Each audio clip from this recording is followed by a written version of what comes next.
ہم وہی کہیں گے جو ہمارا دین ہم کو بتاتا ہے، عمل کرو تو تمہارا بھلا ہے۔ الحمدللہ رب العالمین والصلاة والسلام علی سید الانبیاء والمرسلین، اما بعد فاعوذ باللہ من الشیطان الرجیم، بسم اللہ الرحمن الرحیم۔ ان اللہ وملائکتہ یصلون علی النبی یا ایہا الذین آمنوا صلوا علیہ وسلموا تسلیما۔ اللہم صلی علی سیدنا و شفیعنا و حبیبنا و مولانا محمد وبارک وسلم صلاۃ و سلام علیک یا رسول اللہ صلی اللہ تعالی علیہ وسلم۔ ھذان خصمان اختصموا فی ربہم فالذین کفروا قطعت لهم ثیاب من نار یصب من فوق رؤوسہم الحمیم۔ یہ دو فریق ہیں کہ اپنے رب میں جھگڑے، تو جو کافر ہوئے ان کے لیے آگ کے کپڑے بیونتے گئے ہیں اور ان کے سروں پر کھولتا پانی ڈالا جائے گا۔ یُصْہَرُ بِهِ مَا فِي بُطُونِهِمْ وَالْجُلُودُ، جس سے گل جائے گا جو کچھ ان کے پیٹوں میں ہے اور ان کی کھالیں ہیں۔ وَلَهُمْ مَقَامِعُ مِنْ حَدِيدٍ، اور ان کے لیے لوہے کے ہتھوڑے ہیں۔ كُلَّمَا أَرَادُوا أَن يَخْرُجُوا مِنْهَا مِنْ غَمٍّ أُعِيدُوا فِيهَا وَذُوقُوا عَذَابَ الْحَرِيقِ، جب گھٹن کی وجہ سے اس میں سے نکلنا چاہیں گے پھر اسی میں لوٹا دیے جائیں گے اور حکم ہوگا چکو آگ کا عذاب۔ اس سے پہلے والی آیات کریمہ کے اندر یہ ارشاد ہوا تھا کہ اللہ تبارک و تعالیٰ جسے عزت نہ دے اسے کوئی عزت دینے والا نہیں ہے۔ اب ان آیات کریمہ کے اندر کفار کی ذلت اور ان کی ذلت کا سامان اور ذلت والے عذاب کا تذکرہ فرمایا گیا۔ یہاں پہ یہ ارشاد ہوا کہ یہ دو فریق ہیں کہ اپنے رب میں جھگڑے۔ ان دو فریقوں سے مراد کون لوگ ہیں؟ اس سلسلے میں 4 طرح کی روایتیں ہیں۔ ایک روایت تو یہ ہے کہ پچھلی آیات کریمہ میں اس بات کا ذکر ہوا تھا کہ ایک طرف تو ایمان والے ہیں اور دوسری طرف یہودی نصرانی بتوں کی پوجا کرنے والے، ستاروں کی پوجا کرنے والے، آگ کی پوجا کرنے والے، یہ سب لوگ ہیں۔ تو جتنے کفر کے گروہ ہیں وہ سب ایک طرف اور مسلمان ایک طرف، یہ 2 فریق ہو گئے۔ ایک طرف مسلمان ہیں اور دوسری طرف سارے کفار و مشرکین، چاہے یہود و نصارہ جو بھی ہیں سب وہ ہیں۔ تو ان دونوں گروہ نے اپنے رب کے اندر جھگڑا کیا۔ تو یہاں پر یہ ارشاد فرمایا گیا کہ جتنے باطل دین والے ہیں سب ایک ہی گروہ ہیں۔ تو ان دونوں گروہ کا تذکرہ اللہ نے اس آیت کریمہ میں فرمایا۔ اور بعض مفسرین فرماتے ہیں یہاں 2 گروہ سے مراد وہ 2 گروہ ہیں جنہوں نے بدر کے میدان کے اندر جنگ کی تھی۔ یعنی جب جنگ شروع ہوئی تو حضرت امیر حمزہ رضی اللہ تعالی عنہ، حضرت علی شیر خدا اور حضرت عبیدہ بن حارث رضی اللہ تعالی عنہم، یہ تینوں مسلمانوں کی طرف سے میدان میں نکلے۔ اور ربیعہ کے 2 بیٹے اور ایک پوتا یعنی عتبہ، شیبہ اور ولید، یہ عتبہ، شیبہ اور ولید یہ تینوں کافروں کی طرف سے مقابلے میں نکلے۔ تو اسی کا ذکر یہاں اس آیت کریمہ میں فرمایا گیا کہ یہ 2 گروہ ہیں جو اپنے رب کے بارے میں جھگڑے۔ حضرت ابو ذر رضی اللہ تعالیٰ عنہ نے فرمایا کہ یہ آیت کریمہ حضرت حمزہ اور ان کے 2 ساتھیوں کے بارے میں اور عتبہ اور ان کے 2 ساتھیوں کے بارے میں نازل ہوئی جنہوں نے بدر کے میدان میں ایک دوسرے کو للکارا تھا۔ اور حضرت علی رضی اللہ تعالیٰ عنہ خود بیان فرماتے ہیں کہ میں پہلا وہ شخص ہوں جو اللہ کی بارگاہ میں اپنا مقدمہ پیش کرنے کے لیے گھٹنوں کے بل گھسٹتا ہوا جاؤں گا۔ اور حضرت قیس نے کہا کہ انہی کے بارے میں اللہ نے یہ آیت کریمہ اتاری، ھذان خصمان اختصموا فی ربہم، یعنی 3 لوگ مسلمانوں کی طرف سے بدر کے میدان میں آئے اور 3 لوگ کفار کی طرف سے میدان بدر میں آئے۔ تو اللہ کے رسول علیہ الصلوۃ والسلام نے 3 کافروں کے مقابلے میں 3 مسلمان یعنی حضرت علی، حضرت حمزہ اور حضرت عبیدہ رضی اللہ تعالیٰ عنہم کو بھیجا۔ حضرت امیر حمزہ رضی اللہ تعالیٰ عنہ نے آتے ہی پہلے ہی وار میں عتبہ کو کیفر کردار تک پہنچا دیا اور حضرت علی رضی اللہ تعالیٰ عنہ نے بھی جلدی ہی شیبہ کو ٹھنڈا کر دیا، اس کو قتل کر دیا۔ اب حضرت عبیدہ کے مقابلے میں جو کافر آیا تھا ولید، وہ کچھ دیر تک مقابلہ کرتا رہا، دونوں کی سخت جنگ ہوئی، اور زخمی ہو کر کے جب حضرت عبیدہ گر پڑے تو اس کے بعد میں وہ دونوں حضرات تشریف لائے، انہوں نے ولید کو قتل کیا، اور حضرت عتبہ کو اٹھا کر کے، حضرت عبیدہ کو اٹھا کر کے اللہ کے رسول صلی اللہ تعالیٰ علیہ وسلم کی بارگاہ میں لے گئے۔ آپ کے پیر کی ہڈی جو ہے وہ ٹوٹ چکی تھی اور خون بہہ رہا تھا، اسی کے اندر آپ کی شہادت ہوئی۔ تو یہ دو گروہ ہیں جو اللہ کی بارگاہ کے اندر جو ہے وہ پیش ہوں گے، جو اللہ کے بارے میں جھگڑے، یعنی ایک کا دعویٰ ایمان کا تھا اور دوسرے کا دعویٰ کفر کا تھا، یہاں پہ ان کا ذکر کیا گیا۔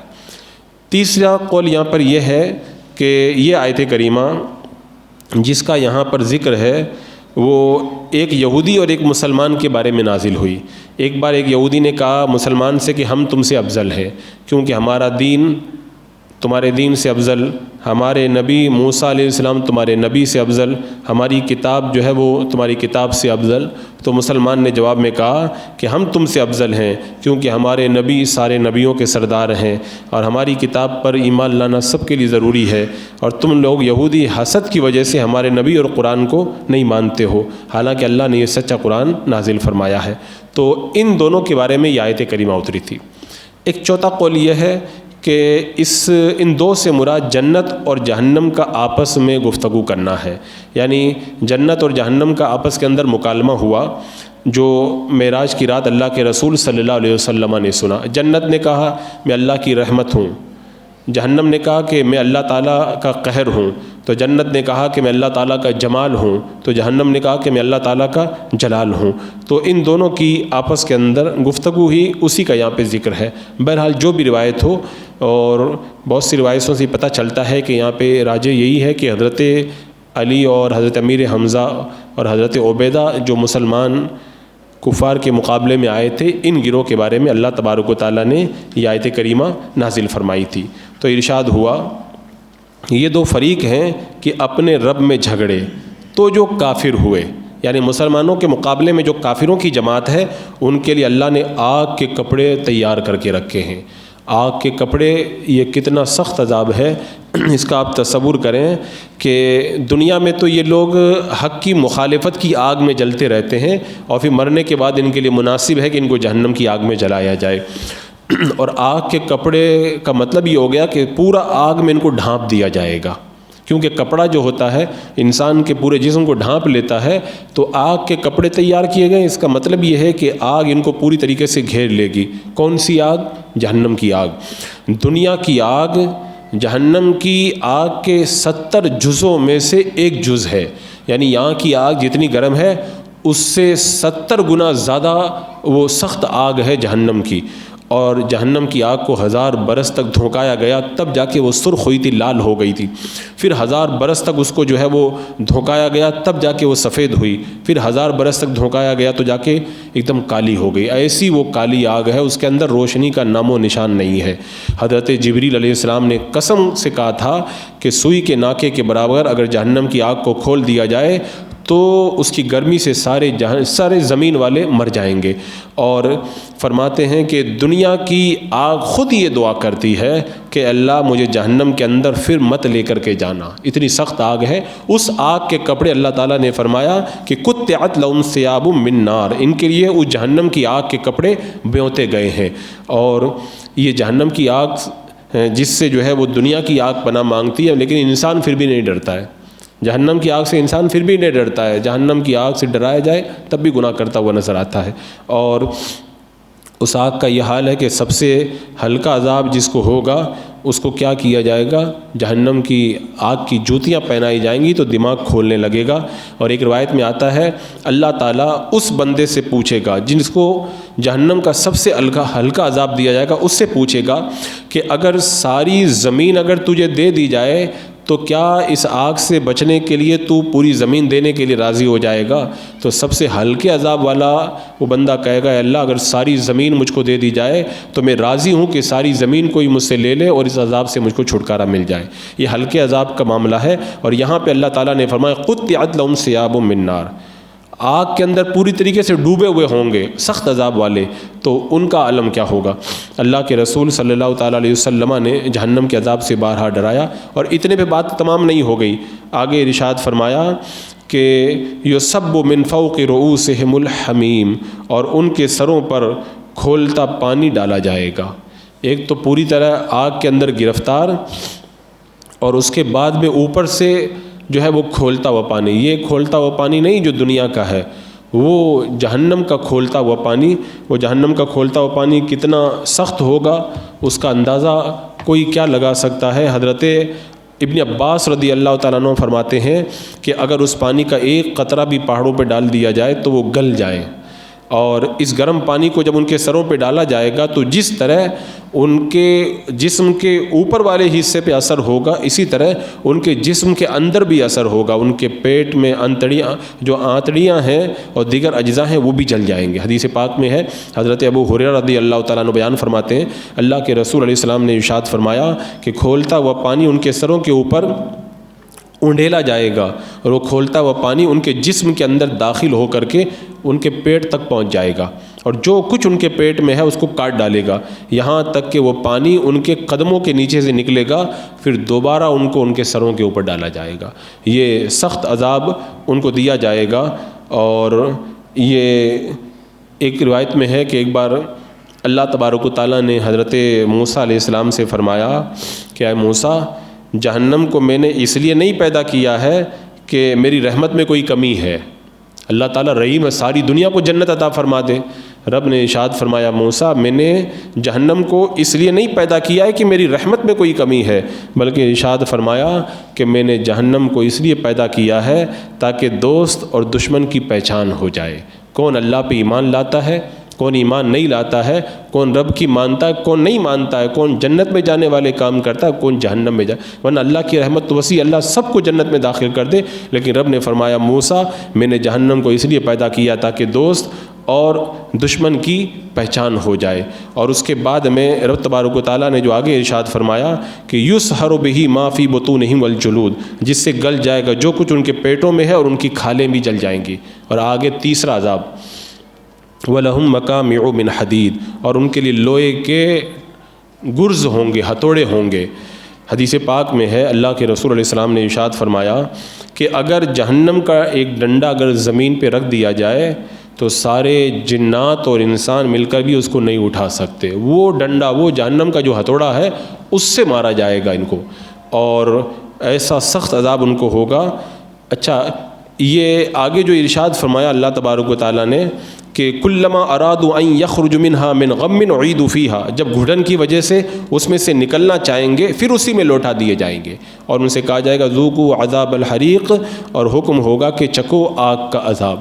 یعنی اس سلسلے کے اندر ایک روایت میں یہ ہے کہ جب جہنم کی آگ جوش سے ابل رہی ہوگی تو ان کو ایک جگہ سے دوسری جگہ پھینک دے گی وہ آگ، تو جہنم ان کو دوزخ کے بڑے دروازوں کی طرف پھینک دے گا۔